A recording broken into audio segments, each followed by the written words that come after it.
Broadcasting live from an undisclosed location. This is the TCMMA podcast with your host, Chris Cross. Whoa!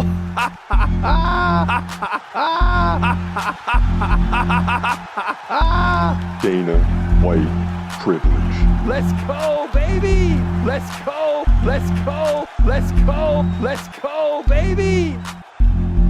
Dana White privilege. Privilege.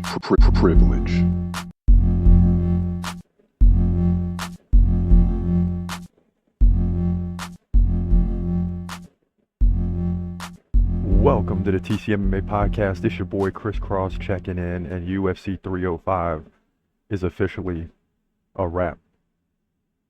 It's over. Adesanya did not win the belt back, and for the first time in 4 title fights, the champion wins. Dricus Du Plessis finished Israel Adesanya by submission. And you know, we'll go over the numbers here in a minute, but it's crazy because I thought Adesanya was on his way to winning this fight. He was taking over in the stand-up. To me, was dominating. They said he was down 2-1 on the judges' scorecards in the fourth, but it didn't seem like that to me. It seemed like he won the first and third round, but, you know, nevertheless, he would have won the fourth for sure, and then it would have been a championship round 5, which I believe Adesanya was going to win. So I was kind of surprised by this finish. Here's how it sounded last night. Come on, Adesanya. Oh, Du Plessis lands a big left, another left. And Adesanya says, come to the center. And here we go. Oh, Du Plessis coming in now. Look out. Adesanya's in trouble. He's giving up the back. Oh, my goodness. This would be terrible to lose this way after such a good fight. Oh, he's in trouble. Adesanya's in trouble, man. He taps. Wow, bro. Adesanya was dominating the fight, and Du Plessis pulls it out of the bag. And the look on Adesanya's face, he knows it. Du Plessis pulled that out of the bag, bro.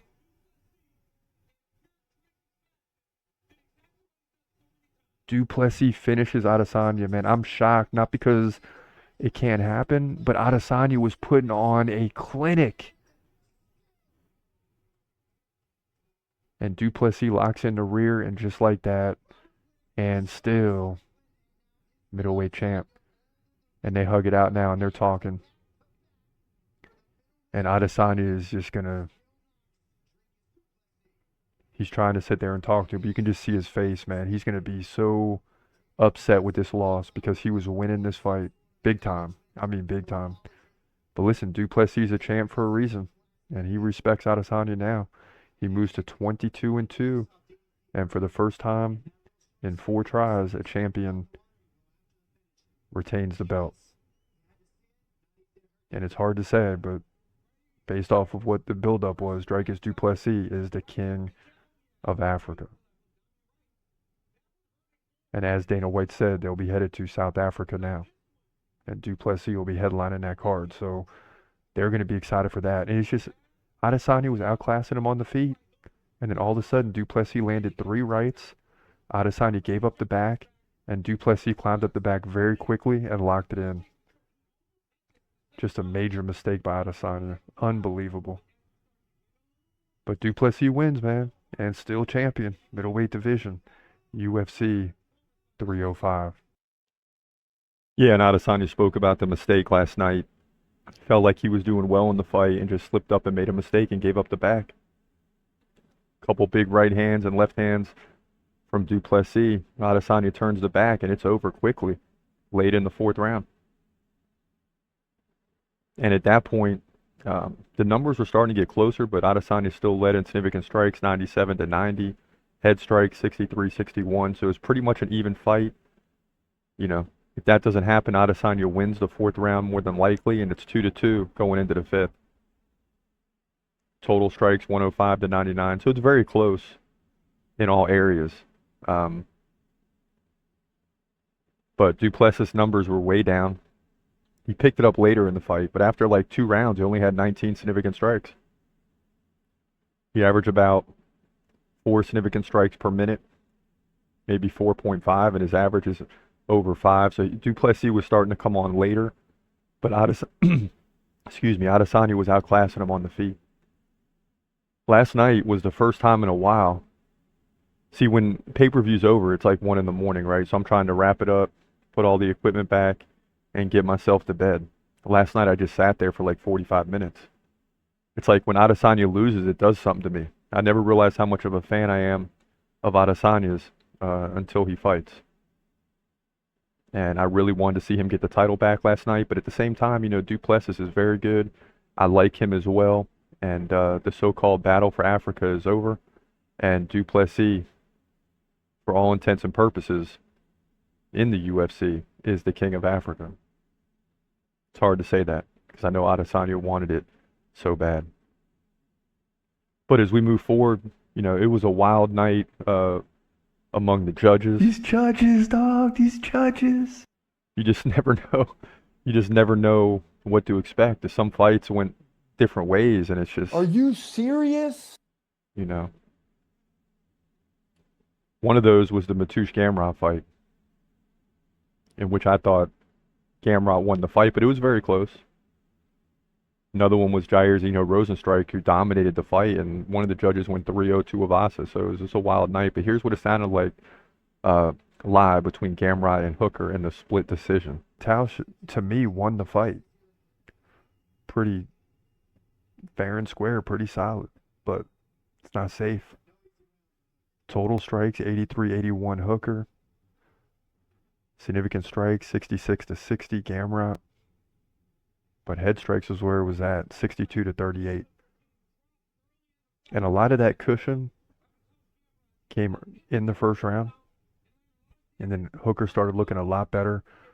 Really, outstruck Gamrot in the second and third round to come back.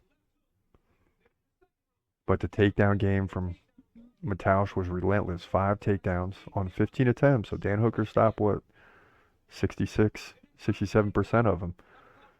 Gamrot still had 5-10 of control to 120 for Hooker. Just very close.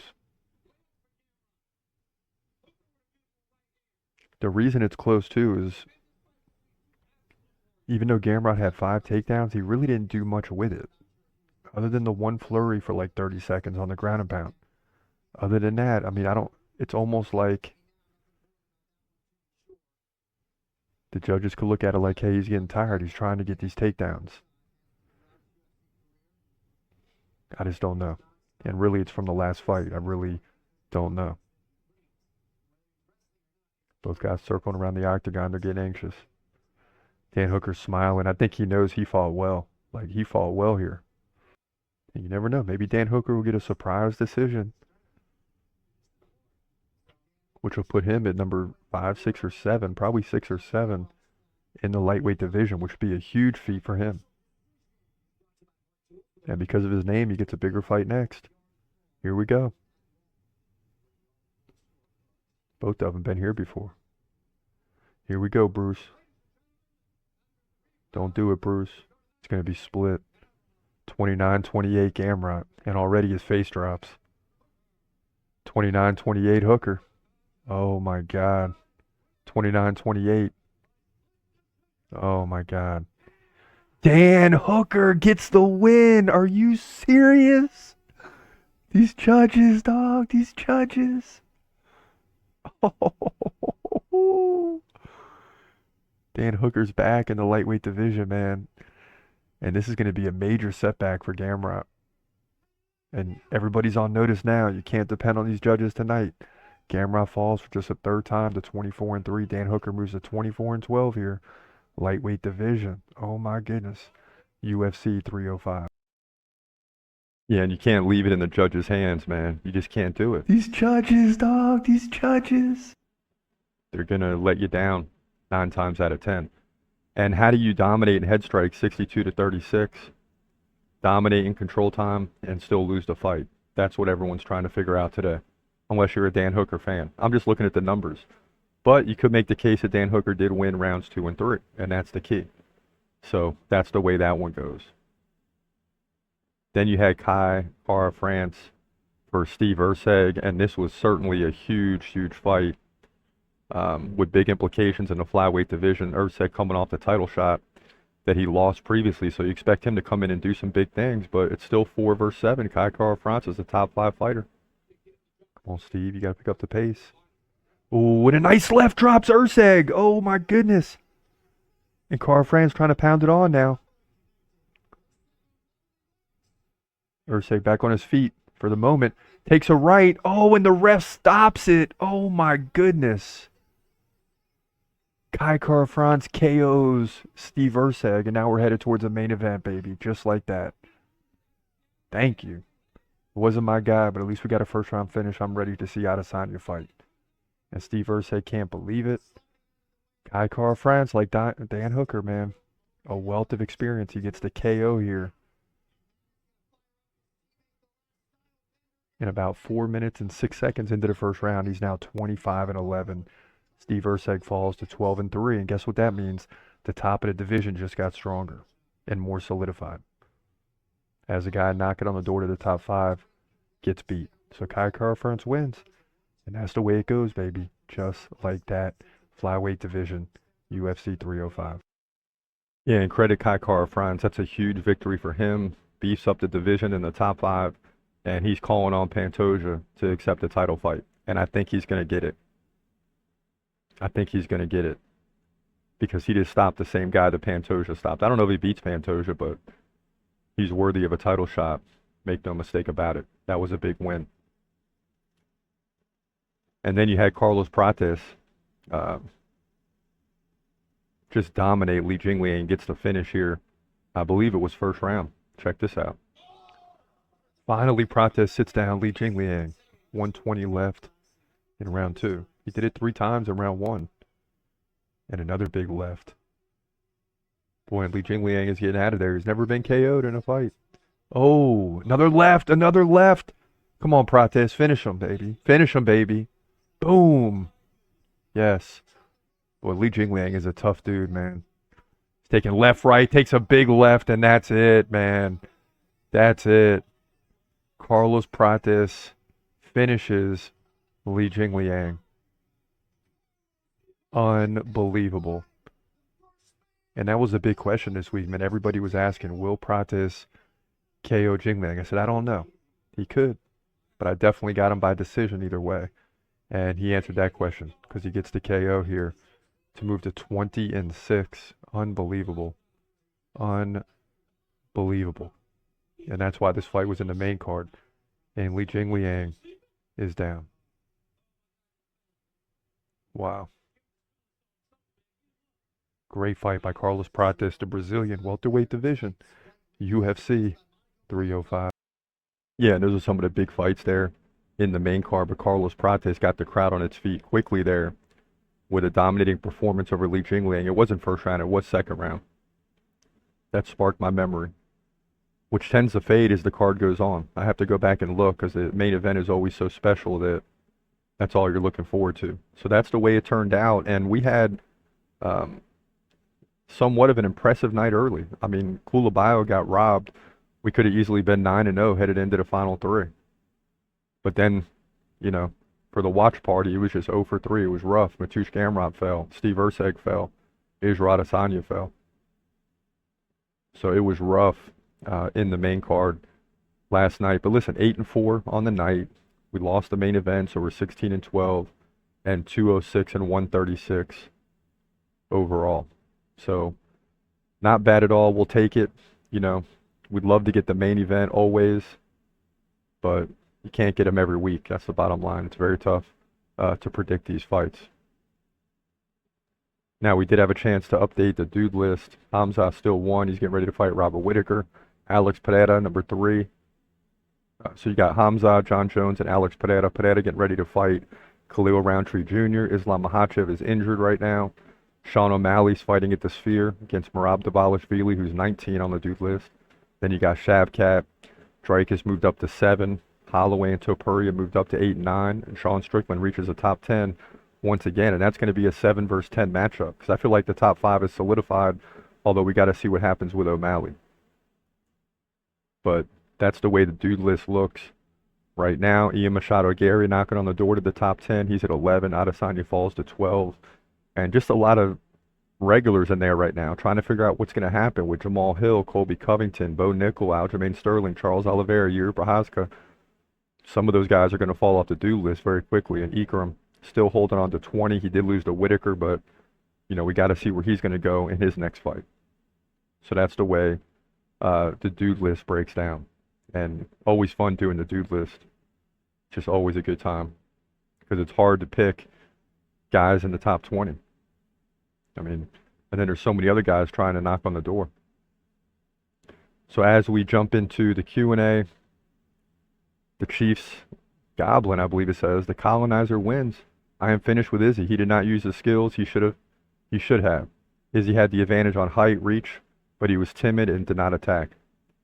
You know, and I agree. I just thought it played into his favor because he wanted to slow Du Plessis down, and he did. Du Plessis got more active later in the fight, but it was Adesanya's fight to win. I mean, he totally pulled Du Plessis into the fight that he wanted and slowed him down in terms of his averages. Still lost. Another one weighing in talking about Kai Kara France. He should have took your advice, Labahalad. I like both Steve. Will be back. Yeah, Steve will be back. Steve Urseg is going to be back. But Kai Kara France, let him know. Top 5 is not easy. Another weighing in. Dricus made him tap. Yeah, he sure did. He sure did. And it was locked in, and you saw Adesanya's face, and you knew it was coming. Just tough to watch. Working with Wood says Hooker was just amazing in his defense while still throwing hands. What a great fight. He also said, this didn't age well, huh? Ha ha ha ha. Yeah, we lost the last 3, man. You know? And when we're right, people don't weigh in. It's when we're wrong. And that's cool. You know, it is what it is. Speaking of Josh Kulabayo, one says dude got robbed, another says absolutely. His opponent couldn't even walk at the end of the fight because Kulabayo was just, you know, kicking at the legs the entire fight. And it just dominated that fight, man. But you cannot let it go into the judges' hands. These judges, dog, these judges. You can't let it happen. The judges are going to let you down. But listen, UFC 305 is a wrap. We got Contender Series on Tuesday night. We'll be back in the next podcast with those predictions. Then you got UFC Vegas 96. Cannoneers on tap. That should be a good main event. Some other good fights on there. But we'll be back, of course. Until then, it's your boy Chris Cross. Hope you have a great day and God bless. As always, peace.